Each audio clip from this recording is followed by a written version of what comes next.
Appear weak when you are strong, and strong when you are weak.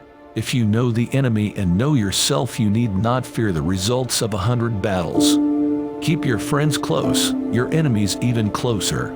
Know thyself, know thy enemy. 1,000 battles, 1,000 victories. The supreme art of war is to subdue the enemy without fighting. Let your plans be dark and as impenetrable as night, and when you move, fall like a thunderbolt. If you are far from the enemy, make him believe you are near. Victorious warriors win first and then go to war, while defeated warriors go to war first and then seek to win. In the midst of chaos, there is also opportunity. The general who wins the battle makes many calculations in his temple before the battle is fought. The general who loses makes but few calculations beforehand. Strategy without tactics is the slowest route to victory.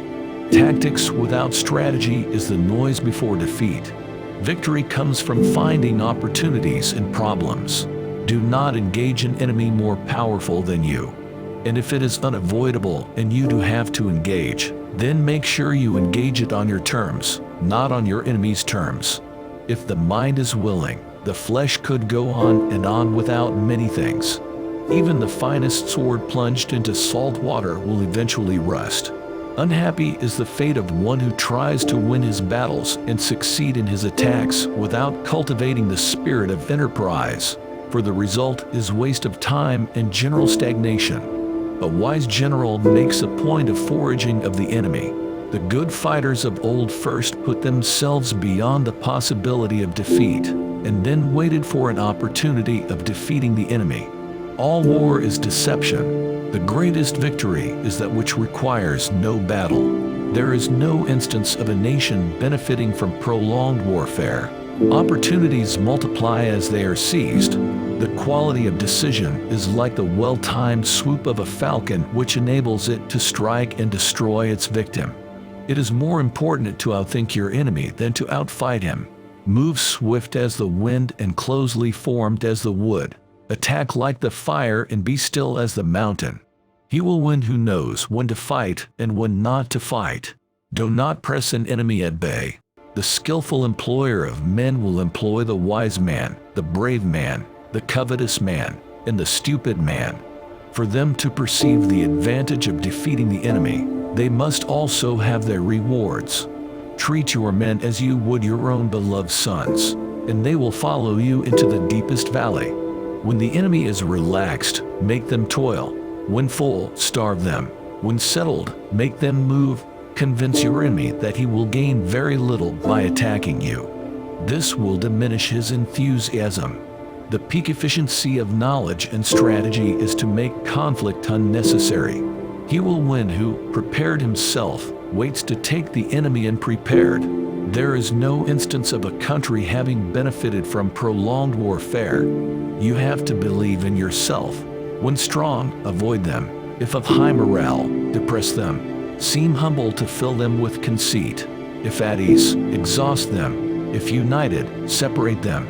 Attack their weaknesses, emerge to their surprise. Build your opponent a golden bridge to retreat across. Energy may be likened to the bending of a crossbow. Decision to the releasing of the trigger. Sweat more during peace, bleed less during war. All men can see these tactics whereby I conquer, but what none can see is the strategy out of which victory is evolved. Concentrate your energy and hoard your strength. The opportunity of defeating the enemy is provided by the enemy himself. When envoys are sent with compliments in their mouths, it is a sign that the enemy wishes for a truce. Who wishes to fight must first count the cost.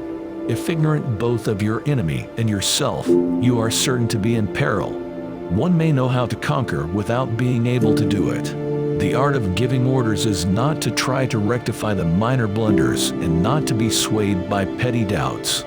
The line between disorder and order lies in logistics. If your opponent is of choleric temper, seek to irritate him. Pretend to be weak, that he may grow arrogant. Leadership is a matter of intelligence, trustworthiness, humaneness, courage, and sternness. If the enemy know not where he will be attacked, he must prepare in every quarter, and so be everywhere weak. Be extremely subtle, even to the point of formlessness. Be extremely mysterious, even to the point of soundlessness.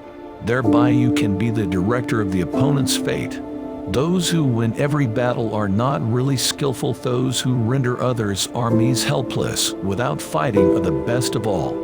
If he is secure at all points, be prepared for him. If he is in superior strength, evade him. Every animal with blood in its veins and horns on its head will fight when it is attacked. Know the enemy, know yourself, and victory is never in doubt, not in 100 battles. The difficulty of tactical maneuvering consists in turning the devious into the direct and misfortune into gain. Knowing the enemy enables you to take the offensive, knowing yourself enables you to stand on the defensive. Using order to deal with the disorderly, using calm to deal with the clamorous, is mastering the heart. Move not unless you see an advantage. Use not your troops unless there is something to be gained. Fight not unless the position is critical. The victorious army is victorious first and seeks battle later. The defeated army seeks battle first and seeks victory later.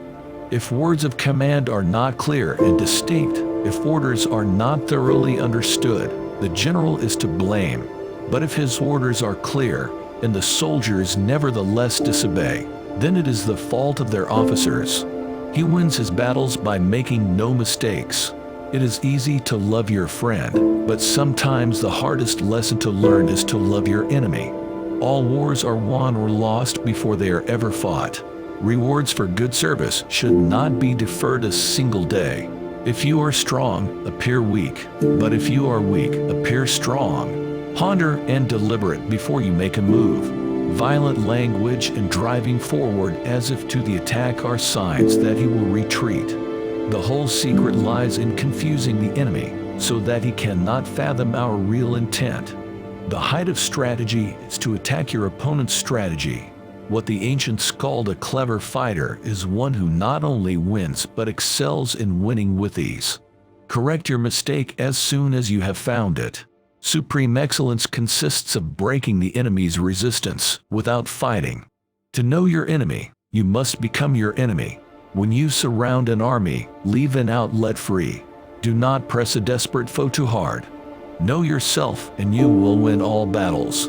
If you wait by the river long enough, the bodies of your enemies will float by. So in war, the way is to avoid what is strong and strike at what is weak. The wise warrior avoids the battle.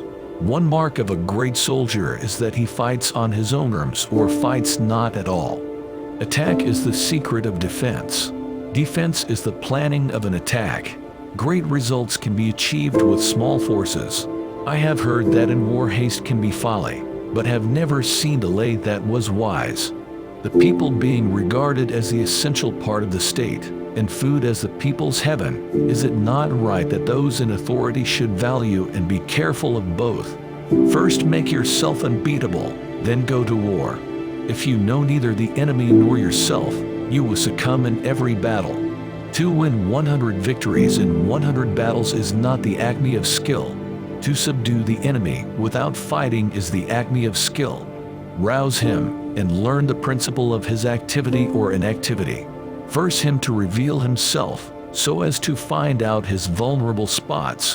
He who is prudent and lies in wait for an enemy who is not will be victorious. Thus the expert in battle moves the enemy and is not moved by him. When one treats people with benevolence, justice, and righteousness, and reposes confidence in them, the army will be united in mind and all will be happy to serve their leaders. To secure ourselves against defeat lies in our own hands, but the opportunity of defeating the enemy is provided by the enemy himself. A leader leads by example, not by force. Winning isn't enough. The acme of all skill is to defeat your enemy before taking the field. If he sends reinforcements everywhere, he will everywhere be weak. Carefully compare the opposing army with your own, so that you may know where strength is superabundant and where it is deficient. A clever general, therefore, avoids an army when its spirit is keen, but attacks it when it is sluggish and inclined to return. Begin by seizing something which your opponent holds dear. Then he will be amenable to your will. If it is to your advantage, make a forward move. If not, stay where you are.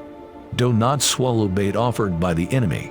Do not interfere with an army that is returning home. Let your rapidity be that of the wind, your compactness that of the forest. Plan for what it is difficult while it is easy. Do what is great while it is small.